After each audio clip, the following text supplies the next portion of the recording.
We're on Trump recession watch after just 100 days of this administration. Meanwhile, that's not stopping the Trump family from getting even richer. And we need to talk about Senator Fetterman. Welcome back to the podcast for the 54% of Americans who regularly vote for progress in every election and want to convince their friends and family members to join a majority. This is Majority 54. Well, Trump had some words about the economy and the effects of his tariffs, and it didn't reassure a lot of people. Let's go to the clip. Said this week, got a lot of attention. You were at your cabinet meeting. You said, quote, I'm going to quote what you said, maybe the children will have $2 instead of $30. Yeah. And maybe the $2 will cost a couple of bucks more than they would normally. Are you saying that your tariffs will cause some prices to go up? No, I think the tariffs are going to be great for us because it's going to make us rich. But you said some dolls are going to cost more. Isn't that an acknowledgement that some prices will go up? I don't think a beautiful baby girl that's 11 years old needs to have 30 dolls. I think they can have 3 dolls or 4 dolls because what we were doing with China was just unbelievable. We had a trade deficit of hundreds of billions of dollars with China. When you say they could have $3 instead of $30, are you saying Americans could see empty store shelves? No, I'm not saying that. I'm just saying they don't need to have $30. They can have 3. They don't need to have 250 pencils. They can have 5. Well, apparently $3 is going to cost the same as 30. How many dolls did Trump's daughters grow up with, Ravi?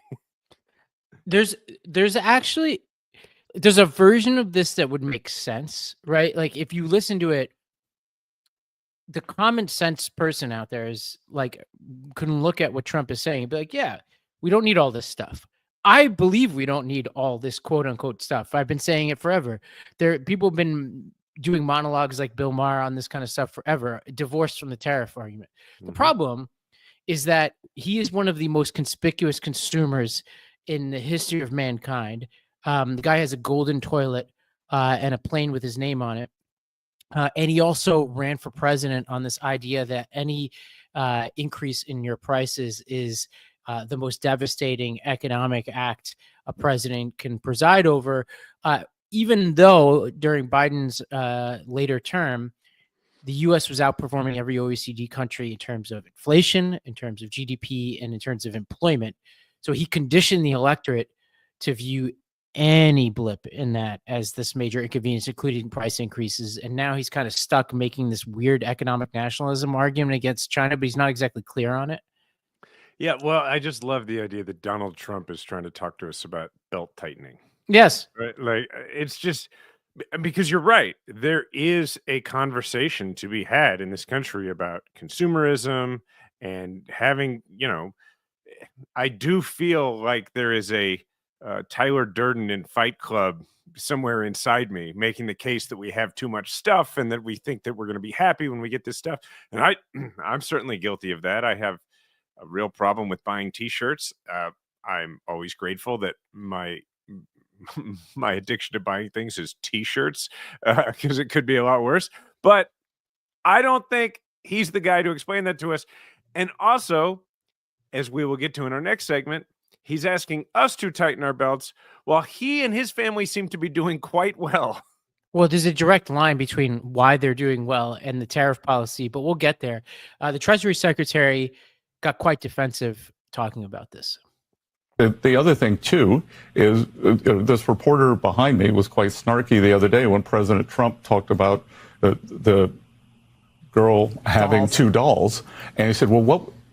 President didn't take the question, but he said, what would you tell that girl? And I said, I would tell that young girl that you will have a better life than your parents, that you and your family, thanks to President Trump, can now be confident again that you will have a better life than your parents, which working class Americans had abandoned that idea. Your family will own a home. You will be able to advance. You will have a good education. You will have economic freedom. That's what we are advancing. Suck it up for partying country. Also, what is this a conversation he has with his grandkids? Is this like how he talks to little children? Is it like, look, you can't have that because we're going to make sure that you have the resources to pay a mortgage. What's a mortgage, Grandpa? I mean, like, I don't. This is an It's weird. odd child It's weird. rearing. It's also approach. it rhymes with Stalinism a little bit here. It's like, Mhm. all right, comrades, like tighten our belts for the good of party and country. It's like, but they won't come out and say we're in a trade war with China, and so just pull back on consumption, and it's going to be they go back and forth, And like in the same week, he's saying that he literally said anything bad about the economy is Biden's fault and anything good is his fault. While he's also talking about this hardship like it's some kind of purposeful, like it's purposeful on his part and that people need to weather it. It is not very coherent. David Frum also pointed out that, that this great, he says, great patriotic war on girls, dolls, and pencils. Notice how unnecessary foreign luxuries are female coded. An outboard motor is crammed with Chinese components, but try to imagine Trump asking, do Americans really need to own personal boats? Yeah. I think you really hit on something here, Ravi, when you talk about it as people having to sacrifice for the good of the trade war effort. That's really what they're saying. Is they're saying, look, we've all got to tighten our belts because there's a trade war on. They just don't want to say that. Right. And there is sort of an analogous historical example to go to, but it's actual war, right? There have been times in this country where Americans have rationed, where Americans have said, you know what, we're going to hold back on things because we are engaged in a great campaign, right? Like World War II, situations like that. This is not that. They're expecting Americans to, buy fewer, whatever it is. Now, in this case, you're right. Like they've tried to make it a gender-based thing to play on the stereotype that, women be shopping or whatever, Dave Chappelle's character in The Nutty Professor said. But in reality, it would go differently if he was saying like, dudes could buy less protein supplement or whatever the heck, right? But this is a trade war of choice. Like our back is not up against the wall. We're not trying to support our troops. We're just trying to support Trump's ego, I guess. And I don't and his bank account. And his bank account. As we will get to, he is leveraging the pressure of tariffs, almost certainly, to get favorable private deals for the Trump enterprise and his family from a lot of the same countries. Conspicuous What an argument to make against somebody. Yeah, you have to buy less crap. You have to be able to afford less stuff that you may need, may not need, so that the president of the United States can get richer. Well, Jessica Tarloff, who we mentioned last week, had a riff that kind of broadened out, talking about where things are headed here for the U.S. economy. And now CEOs are feeling more emboldened to come out and talk about the real risk to their companies and to the American public from these tariffs. Like the Mattel CEO gave a lengthy interview where he talked about the increases in prices of toys and that we do a lot of our toy making in the creation process here in America, but the manufacturing has to happen in China. Prices will go up. Microsoft says prices of your export. Because the children's tiny little hands can work on the dolls. Listen, don't you care about those children? I absolutely do care about those children. But the idea that we are going to reroute all of this manufacturing back to America and find little tiny American hands that are going to do it is a farce. What about, tiny little Vietnamese hands? There was a very... So stop with the hands. It's distracting. He started the hands. Okay. Don't blame me. His hands are already tiny. The executive director of the Port of Los Angeles talked about what's going on there. 35% down in terms of volume. He says truckers are going to be laid off. Dock workers are going to be laid off. Everything. That's a big deal. It's always what's going to happen. And it never happens. And it never happens. It's not true that it doesn't happen. Prices are already going up. Layoffs at Mac, at their Lehigh plant, 10% of their force. These are real consequences. All right. That woman has the patience of Job.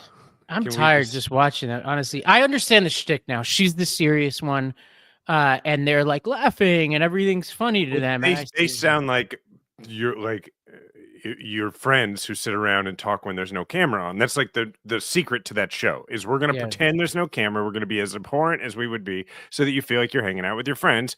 And then they set her up to be the scold, which, by the way, update last week, we talked about reaching out to her. I did reach out to her, got a very nice email back from her. She was at least, familiar with us. And thinks it'd be a great idea, but she's like, technically you got to go through Fox PR. So I'm doing that.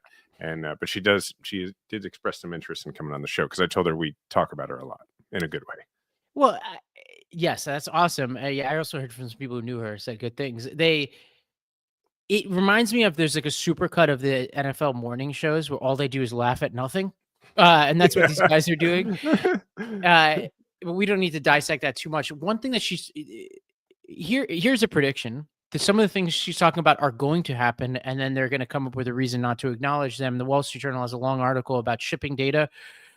Basically, a short story is there are fewer ships crossing the ocean right now to deliver goods to the United States than normal, something on the order of 40% less. Now, we'll find out whether this is a long-term or short-term trend. If you're a Trump person, you're just going to be like, oh, this is just because people were pre-stocking ahead of tariffs.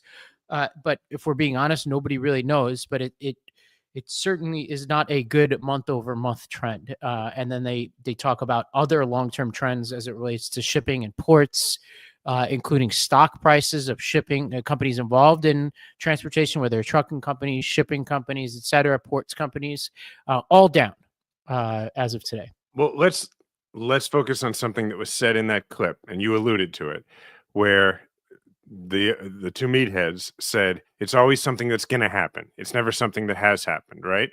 And that is we should acknowledge that is, so long as it is seemingly true, it is an effective argument, because what does it put us in the position of? And particularly, like, if you're a listener to this show and you're the Jessica Tarlov in your group of friends, it puts you in the position of feeling like the scold, right? Which is how they've set her up to be. They're trying to make her into being the overly serious scold, when in reality, she's clearly really, really good at what she does and is the only one who seems to bring facts to those conversations.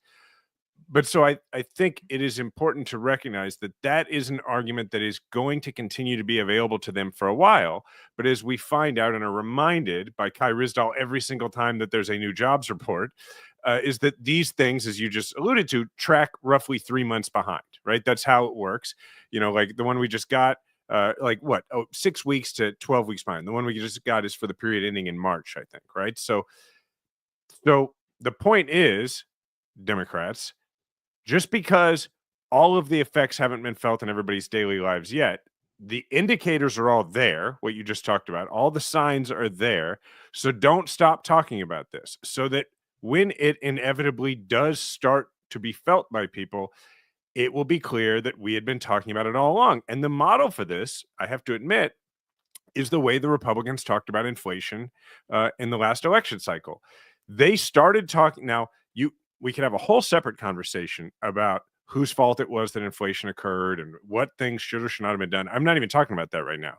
They looked at economic indicators and saw that inflation was going to get worse and started talking about it alarmingly, like in an alarmist way, well before it started to be felt by everybody, so that when it was felt by everybody, everybody was going, oh, well, they have been telling us this was going to happen. I guess they're right about, I'll listen to whatever they say about who's at fault. So it is important to lay down that marker now in your conversations with folks and not to be worried by people saying, well, I haven't felt that, because they will.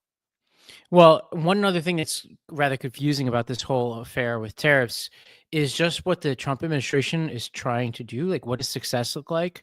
We're going to play two clips back to back. First, we're going to hear from Howard Lutnick. Trump will change the way trade is done. It used to be 2 years to do a little deal. Now we're doing gigantic deals in 90 days. So he's going to open these markets in a way the markets have never been opened before. He's going to help America grow in a way that it hasn't grown before. We're going to bring factories home, pharmaceuticals, autos, right? Semiconductors. Those factories are going to start coming home, and you're going to see growth in America as we build those factories.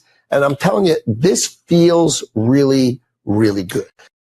So let's keep our eye on that statement. These are the biggest deals we've ever seen, faster than we've ever seen, right? Now let's listen to Trump talk. Hold on. Before you even go to that, can I just say, like, what he's saying there is he's going to open markets. Yeah. So the argument is we're going to have huge open markets by virtue of closing all the markets and in an unprompted way, for no reason at all, starting a major trade war. And then his promise is all of a sudden it's going to be 1950s America again, where everybody is going to have a good, now, never mind the fact that he's part of a party that wants to bust unions and doesn't want anybody to have any organizing rights, but still somehow everybody's going to have a good wage doing manufacturing work in America as a result of all this. Well, he said we were going to get these big deals. Let's see what Trump says about it. Where everyone wants to be. Now, if I didn't come here and do this, all of a sudden we wouldn't be the market where everyone wants to be. So we were able to do it in time. But we're going to have a great announcement. And I'm not necessarily saying it's on trade. Going to the beginning, we're going to have a great announcement over the next few days, an announcement that will be so incredible, so positive. And I'm not saying, I don't want you to think it's necessarily on trade. Just to finish, we also have a situation, because everyone says, when are you going to sign deals? We don't have to sign deals. We could sign 25 deals right now, Howard, if we wanted. We don't have to sign deals. They have to sign deals with us. They want a piece of our market. We don't want a piece of their market. We don't care about their market. They want a piece of our market. So we can just sit down, and I'll do this at some point over the next 2 weeks, and I'll sit with Howard and Scott and with our great vice president, who has done a really good job. We have some good news to report on a lot of fronts, but JD will be there and Marco, and we're going to sit down and we're going to put very fair numbers down, and we're going to say, here's what this country, what we want. And congratulations, we have a deal. And they'll either say, great, and they'll start shopping, or they'll say. So what he's saying is, he's going to have a little party. He and his friends are going to hang out and fix everything. Well, if you listen carefully, what he's saying is they can't sign deals. They haven't put any work into it, so they're going to unilaterally announce things. Now, who the hell knows? But we've already unilaterally announced tariffs. So my read on that is they may unilaterally announce that they're lowering tariffs again. That is the deal. So it's like they're basically inching closer and closer to what things were like before they started all this chaos, and calling that progress, and not getting anything in return for the most part. So yeah, those are not trade deals. Those are just announcements.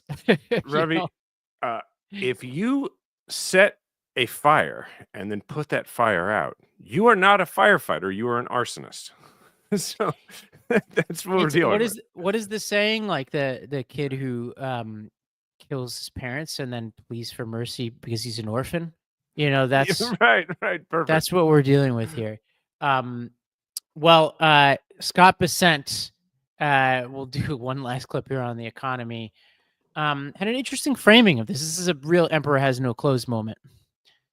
So I like that personally. I think it's great and brilliant. But Wall Street, your old friends, hate it. They hate that kind of uncertainty. What do you say to them tonight, given President Trump's comments about, well, we don't have a deal. We don't have a deal. We'll survive. Well, Laura, it's called, in game theory, it's called strategic uncertainty, what you're talking about. Nobody does it better than President Trump, and it can be unsettling for the markets. But why are they unsettled? Because they have a lack of information. President Trump has asymmetric information for what he's willing to do. We don't disclose it. And again, with President Trump, that the strategic uncertainty will make sure that we get the best deal possible. That's what's happening with the trading partners who are coming to us. China. This is A+ macro bullshit. Unbelievable. The guy didn't even know Trump, whether he spoke to China or not. Yeah. Now he's pretending he has information here. Strategic uncertainty. I'll tell you one thing he said that was absolutely correct there, is that nobody does uncertainty better than Donald Trump. Also, I like him. He's clearly trying to make this like a military style thing, bringing in terms like we have asymmetric information. Yeah, it's Henry Kissinger over here. Right. Yeah. It's a fancy way of saying like, we know more than them. First of all, do you? Second of all, why would that be reassuring to people in business? Well, you know who knows more than him? Government knows more. You know who knows more than him? China, because they know whether they've talked to Trump or not, and he doesn't. Right. True. So they have, you also know who knows more than him? Asymmetrical information. At least a few people in the markets knew more than him because they were insider trading the day that these major tariffs were announced. Maybe he knew too. Maybe he made a lot of money. But that asymmetric information, which is a good segue to what we'll talk about after the break, that asymmetric information actually is very lucrative for people if they want to break some laws. and know that they're immune to prosecution. When we get back, we'll talk about all the corruption happening here. And then we will talk about Senator Fetterman when we get back. Summer's full of big moments, weddings, vacations, and endless photos. But if you're dealing with hair thinning or shedding, showing up and being present in those moments might feel tough. Nutrafol takes a whole body approach to hair growth, working from the inside out. So the sooner you start, the sooner you'll be feeling confident and focusing on what matters to you. You may have heard of Nutrafol's hair growth supplements and wondered, do they actually work? It's a fair question. Many hair supplements overpromise and underdeliver, but Nutrafol is different. As the #1 dermatologist recommended hair growth supplement brand, it's trusted by over 1.5 million people and is clinically tested to deliver real results in just 3 to 6 months. Thinning hair is different for men and women, so a one-size-fits-all approach to hair growth doesn't cut it. Nutrafol has multiple formulas for men and women that are tailored to different life stages, such as postpartum or menopause, and lifestyle factors such as a plant-based lifestyle, so you can get what you need. Plus, users of Nutrafol Men reported no impact to sexual performance. Building a hair growth routine is easy. Order online, no prescriptions needed. Enjoy free shipping, automated deliveries, and up to 20% savings with Nutrafol subscription. Plus, get free naturopathic doctor consults and a Headspace meditation membership. So start your hair growth journey with Nutrafol. For a limited time, Nutrafol is offering our listeners $10 off your first month's subscription and free shipping when you go to Nutrafol.com. Enter the program code MAJORITY. So that's program code MAJORITY, and find out why Nutrafol is the best-selling hair growth supplement brand at Nutrafol.com. That's Nutrafol.com/majority. That's Nutrafol.com/majority. Are you ready to jumpstart your health in 2025? Lumen can help. Lumen is the world's first handheld metabolic coach. It's a device that measures your metabolism through your breath, and on the app, it lets you know if you're burning fat or carbs and gives you tailored guidance to improve your nutrition, workout, sleep, and even stress management. All you have to do is breathe into your Lumen first thing in the morning, and you'll know what's going on with your metabolism, whether you're burning mostly fats or carbs. And then Lumen gives you a personalized nutrition plan for that day based on your measurements. And you can also breathe into it before and after workouts and meals, so you know exactly what's going on with your body in real time. And Lumen will give you tips to keep you on top of your health game. Your metabolism is your body's engine. It's how your body turns the food you eat into fuel that keeps you going. And because your metabolism is at the center of everything your body does, optimal metabolic health translates to a bunch of benefits, including easier weight management, improved energy levels, better fitness results, better sleep. And Lumen gives you recommendations to improve your metabolic health. So take the next step to improving your health and go to lumen.me/majority to get 20% off your Lumen. That's lumen.me/majority for 20% off your purchase. Thank you, Lumen, for sponsoring today's episode. All right. Well, let's talk corruption here. I'm going to quote from Ann Applebaum in The Atlantic in a conversation with David Frum. She said, Trump has created a cryptocurrency company, World Liberty Financial, which appears to be attracting investors who have a direct interest either in escaping regulation or in some cases a lawsuit or an indictment by the federal government, who have some interest in influencing Trump or his family in some other way. And as you say, there may be hundreds of millions of dollars flowing into this project and into others. We have no clear way to keep track of it. We don't know the exact relationship between those investors and decisions made by the Trump Treasury Department or the Justice Department. And it is, again, corruption and self-dealing on a scale that we've never seen in American history. So that's where we are, Jason. This is a black box for anybody to send money to the Trumps. Untraceable. Yeah. And you know what I find so discouraging is that we've passed the Rubicon of people caring about this, right? Like, I accept politically that people are not going to stop voting Republican or switch to Democrats because they find Trump to be, unethical. Like, clearly there's enough people out there who have said, I'm willing to look past that, or it's just sort of baked into things. So then the question becomes, can you take, okay, so you have to ask, why are people willing to look past that? And in the last election, the answer to that mostly was because there's something that they thought they would get out of him being in power, personally, how it would change their life for the better. And so they're not going to concern themselves with his untoward behavior because it doesn't affect them personally.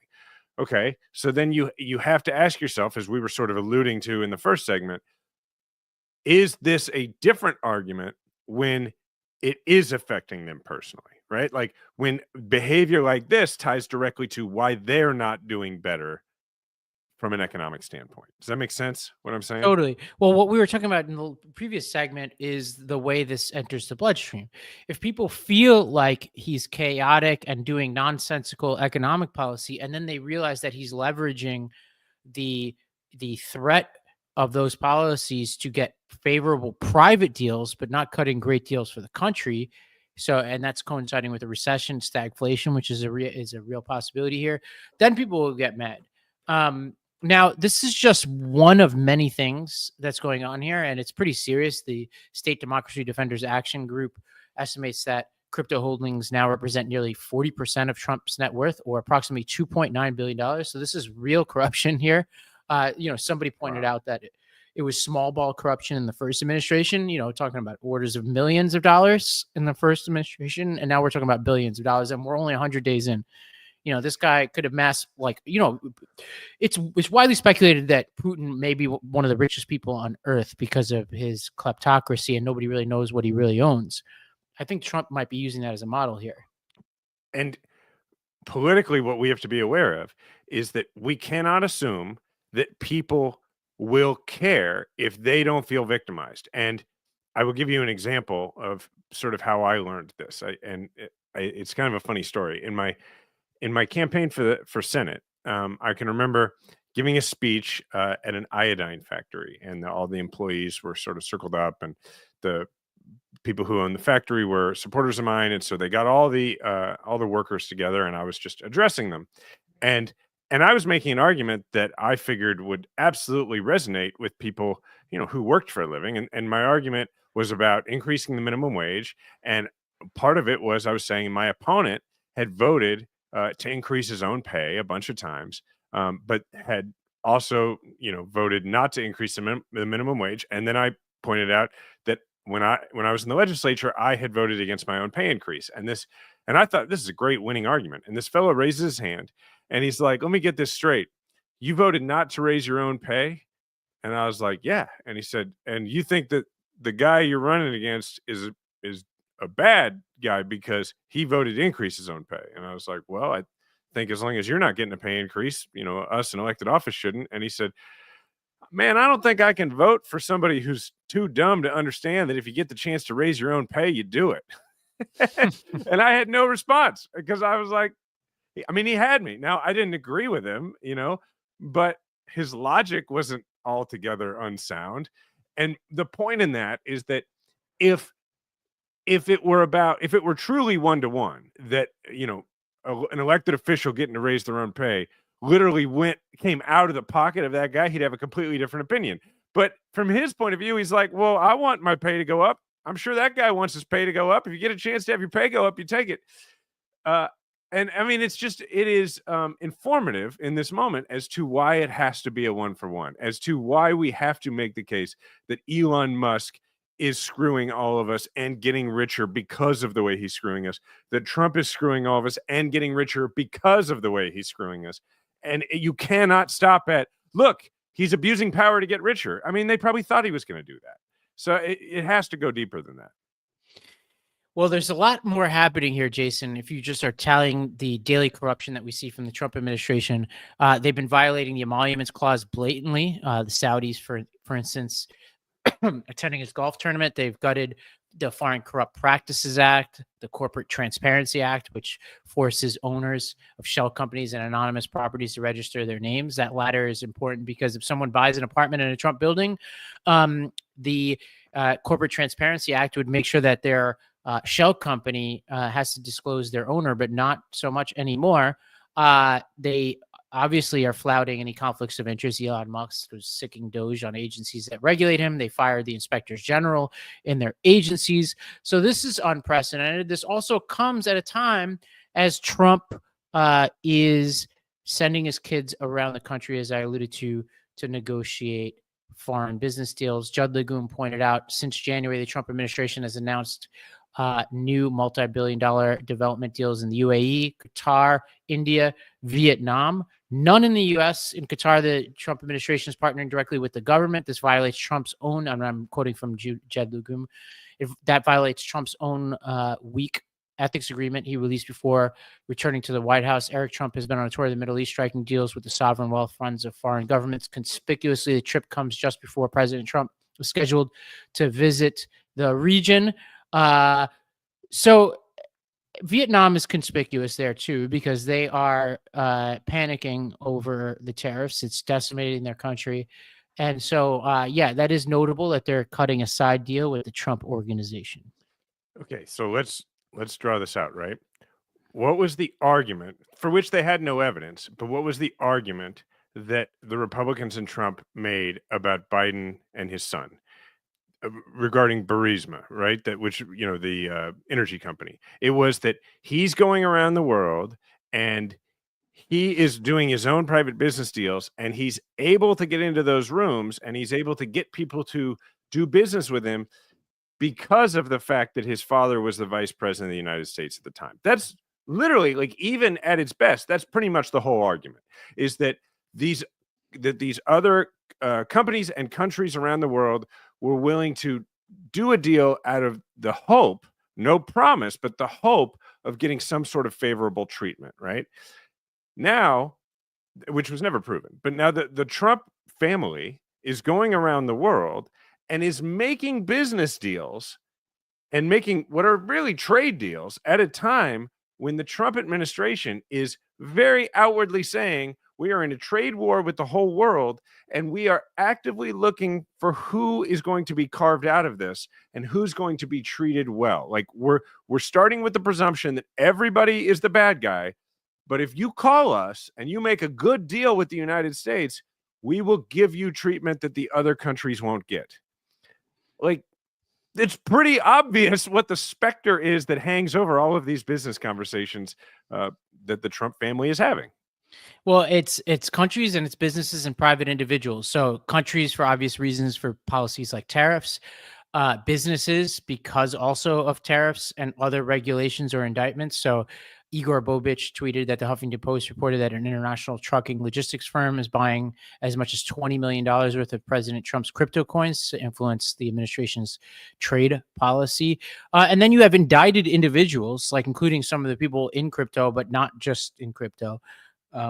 If you were advising, I was actually joking with some white collar defense attorneys I know, and they actually didn't think it was a joke. I was like, I would quickly start donating or investing in, if you have a very high wealth individual who's under the threat of indictment, just start donating to all kind of Trump entities or investing in them. And that's the best strategy you could have to avoid indictment. Tim Miller had a good riff on this. Let's go to the clip. The Trump crypto corruption is now off the charts. What is happening with Trump's crypto coin is something in history that would be only akin to what would happen in tin pot dictatorships. Like, we have a Gaddafi level scheme happening right now in this country under our nose. And I want to point you to this most recent story from the UAE, which is well reported by the New York Times. Sitting in front of a packed auditorium in Dubai, a founder of the Trump family cryptocurrency business made a brief but monumental announcement. A fund backed by Abu Dhabi would be making a $2 billion business deal using the Trump firm's digital coins. That transaction would be a major contribution by a foreign government to President Trump's private venture, one that stands to generate hundreds of millions of dollars for the Trump family. That man that was on stage, Zach Witkoff, son of Steve Witkoff. So our chief negotiator in the Russia-Ukraine war, if you want to call it that, I mean, maybe the chief advocate for Russia at the negotiation table in the Russia-Ukraine war, Steve Witkoff. His son is a business partner with the president that appointed him. And that family business, the Witkoffs and the Trumps, managed to shake down the UAE for hundreds of millions. Like, they get a processing fee. You guys get a little taste. off of this deal that is done using their coin. Why would they use a Trump coin? Like, let's just think about this for a second. Who wants to do a $2 billion transaction with the Trump shit coin? Like, the only rationale for doing a $2 billion deal with Trump shit coin is because you want to bribe Donald Trump. You want to bribe the president of the United States. That's it.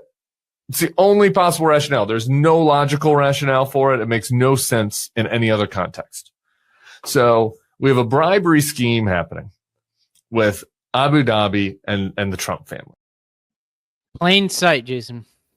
It goes back to the larger point, which is this uncertainty that all the rest of us find to be anything but strategic and entirely unhelpful is extremely helpful to the Trump family and to the little mafia group that surrounds it, because that uncertainty is what people are paying to try to end for their own countries, obviously. Well, let's move on to an even less fun story here. The New York Magazine released a long-form piece about Senator Fetterman that is quite alarming. I'll read some of the passages here. It's got some named sources and some unnamed sources. I would say that probably the most important is from his former chief of staff, and they had some communications that former chief of staff sent. And I'll read a couple passages here, and we could react to it. And at some point, we'll hear from Fetterman himself. So here's quoting from the piece. His, and the he here is the former chief of staff, Gentleson.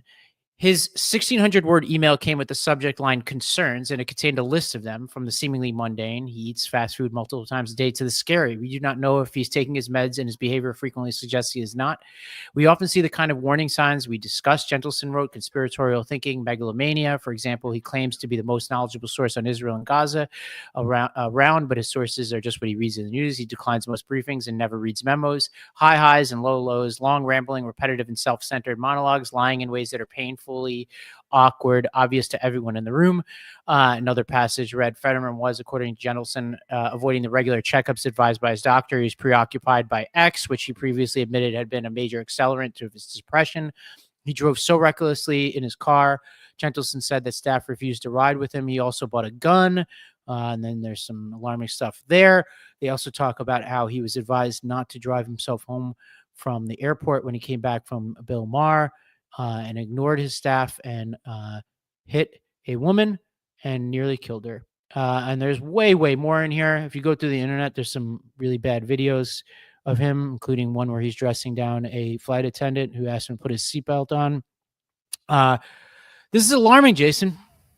Yeah, actually, there's one that you didn't read that to me is the most alarming, which Gentleson says, and this was a letter that he just recently went ahead and went public with, but that was sent to Fetterman's doctors originally.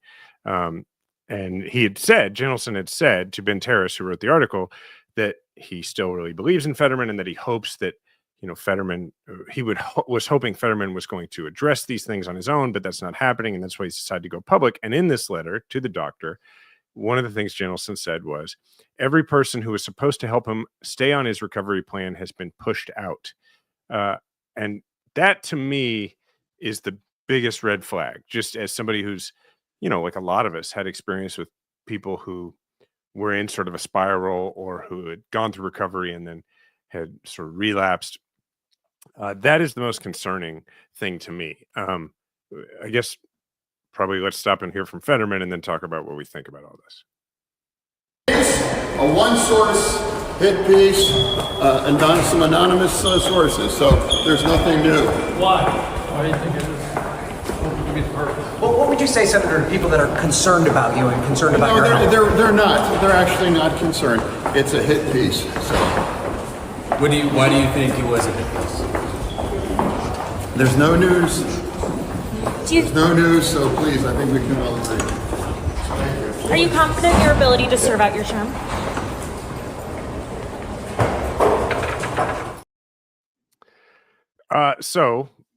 I've obviously been very public about my own mental health, and I said when Senator Fetterman made the announcement that he was going to go seek mental health treatment, that this was a very big deal, and I praised him for it. I continue to. I regardless of what happens in the rest of John Fetterman's life, that decision helped a lot of people, no doubt about it. The decision to be public about that. Um, let me say this about what he's saying about the quote unquote hit piece. Ben Terrace, who wrote the article, previously did a profile on John Fetterman that a lot of people could easily have said was like puff piece. A puff piece. I mean, Yeah. he absolutely did a profile. This was sort of a follow up in a way to that, and he clearly admired Fetterman. Also, you know, I should also say Ben Terrace is a friend of mine. He's somebody who I became friends with after he did a profile on me for the Washington Post in 2017 or 18. He's a good reporter who's very thorough, and I don't think he would take lightly publishing these sort of concerns. I'm not going to reach conclusions, but I will say that the things that are mentioned in that letter are things that, if they are accurate, are signs that somebody has, you know, gone off their recovery path and needs to go get help for it. Or, you know, I mean, that's the thing about recovery. It's not a cure for, you know, you're not cured when it comes to mental health. Like, it's something you maintain all the time. It's something you have things you do in order to no matter who you are, in order to maintain good mental health. And if he's not doing those things, it is cause for the people around him who care about him to be concerned. Yeah, his response to me, and like, I echo everything you're saying. Like, he, you know, there's a personal angle to this, and then there's the public side of things. And given that we are, you know, I'm personally not his friend, I don't know him. Like, I certainly, like, as a human being, want him to seek treatment and do the best he can. Obviously, as a citizen, I want that too. His response as a citizen is unacceptable. Like, these are real allegations that you have to address. You're a public servant.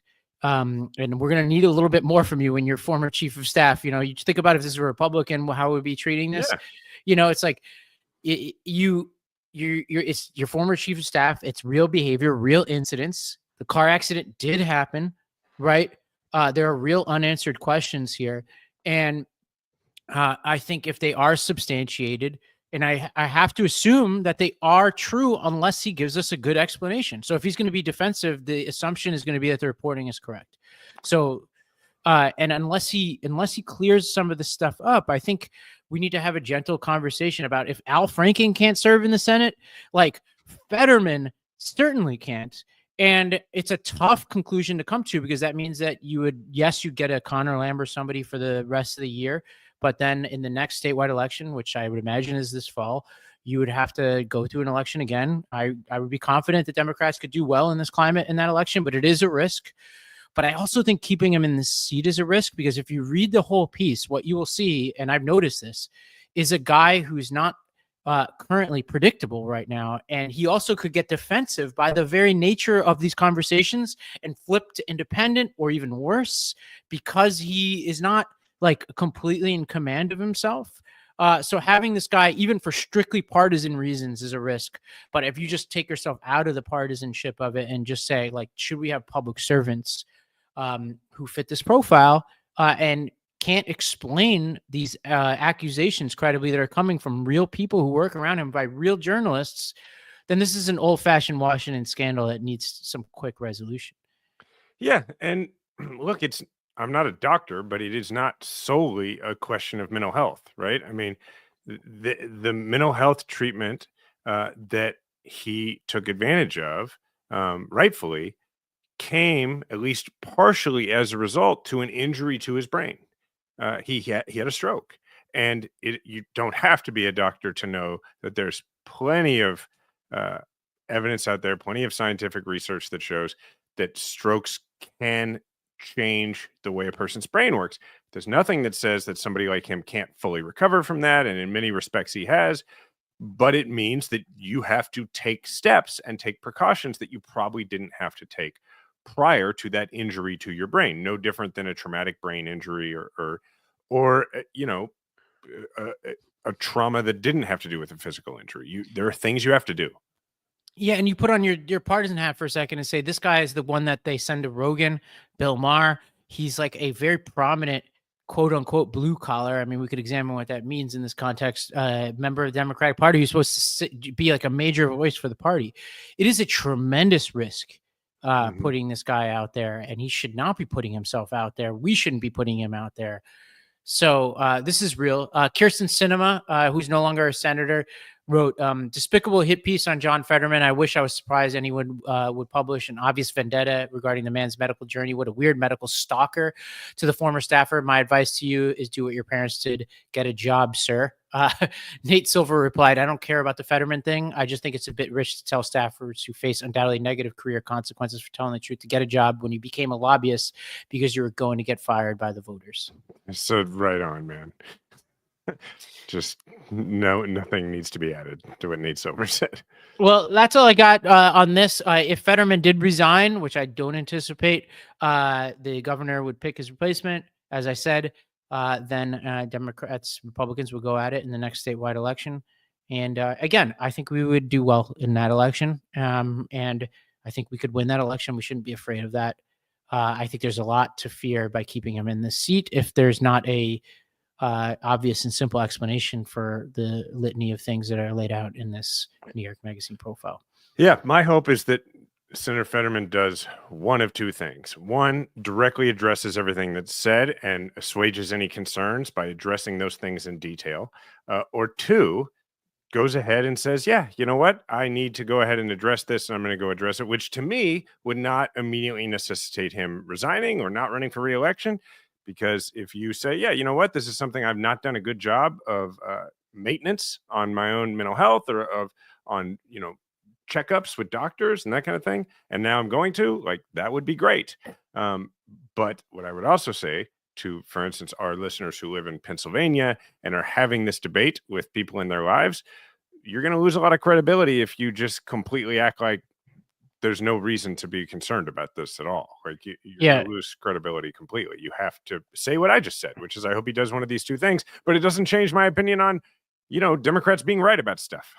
Yeah, and we have a very near-term credibility problem on these types of questions. So this is a high-stakes thing to get right for us right now. The capacity of our leaders, we need to show that we've learned from prior experience. Well, with that, Jason, I think that's all we got today. Yeah. What's happening? We both had birthdays the past week. Oh yeah, that's right. Happy birthday! I forgot to tell you happy birthday. Yeah, you too, man. I was in the woods, I think, during that. So, did you do anything fun? I saw you were eating ice cream. Yeah. I went out, got some ice cream. True had a baseball tournament. I got to coach a little bit, which I don't always coach anymore, so that was kind of fun.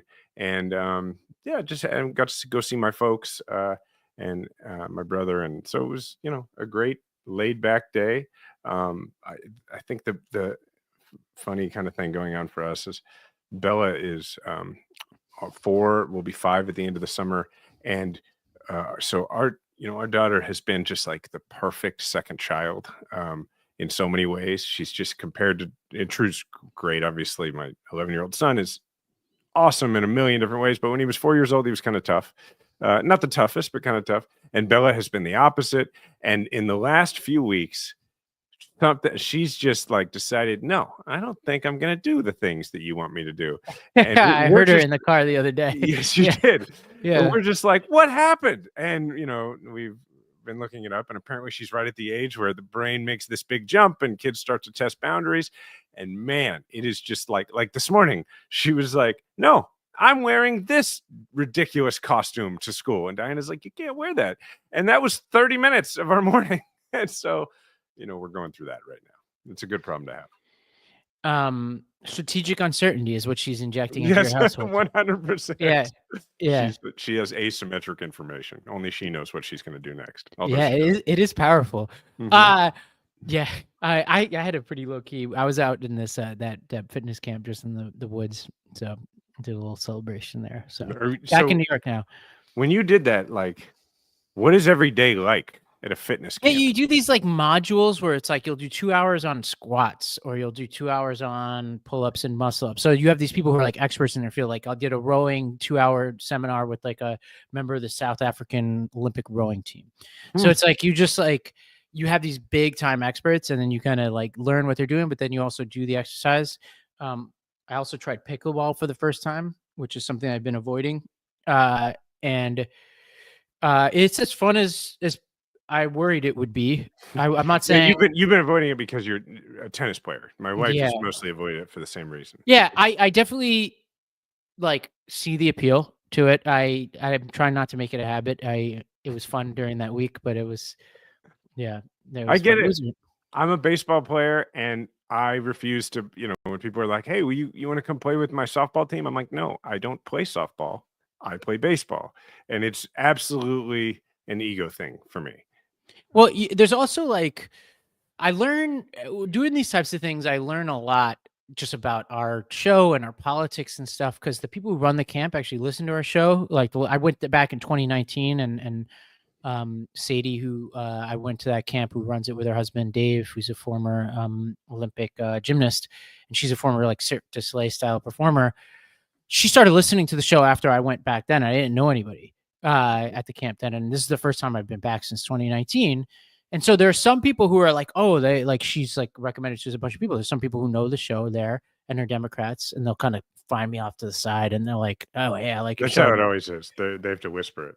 But then there's a lot of people in that kind of community who run gyms, and a lot of those people were radicalized by COVID lockdowns, and really learned to hate Democrats through that. And I think maybe it was the lockdowns were a gateway to RFK style thinking, or maybe just like people who are very fitness conscious are a little bit more susceptible to that kind of strain of thought. But there was a lot of like the lockdown / RFK style stuff going on, and I tried really hard to just listen to what people were saying, and keep it like, like origin stories are always interesting to me. And I find like a lot of people were like, I was a Democrat. I heard from multiple people, I was a Democrat, then the lockdowns. So it was just like a learning experience, hopefully we could win some of those people back. Yeah, that's really that I feel the same way about where I go to get my hair cut. It's usually Diana cuts my hair, but when she's not able to, and she's just been busy or whatever, I'll go some mornings to this barbershop by my house, and it's an old school barbershop. It's not obviously a black barbershop. I'm not a black guy. It's a white barbershop in Kansas City, and I very rarely open my mouth when I'm in there. I just sit and listen to the conversations around me, and they're very similar to that, and they are very Republican, and in a way that sort of makes it as if like everybody must be, and they this like, which is similar to sometimes when I was in the Army, people just assumed everybody around them felt the same way, and they would. So anyway, it is sort of a little focus group. I do learn a lot at that. So.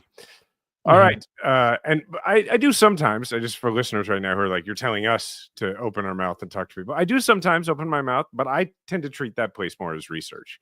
Yeah, actually, I know we say we all have a platform, make sure to use yours, but we also have been quite like, we've been a little bit more conservative with the small c lately in terms of like telling you to like, it's okay to take a step back and just have normal conversations, not every day is election day. I use it more as like, it's very informative for doing the show, to listen to people have those conversations without my challenging them, and to see what they, for sure, very quietly. So, all right. Well, thanks everybody for listening again. Our other show, which is, how politics and sports intersect, is The Game Within. It's on Valor Media Network, and it streams. We have a new time for it. It streams live at 2:30 Central on Mondays, and then it drops on audio on Monday evening. So if you're not already listening, please do. Please subscribe, that sort of thing. Thanks very much for listening. You can find me at Jason Kander everywhere. You can find Ravi at Ravi M. Gupta. Please do go leave a 5-star review. Check in with us here. Let us know how we're doing. Thank you to the Midas Mighty. And remember, we all have a platform. Make sure to use yours today.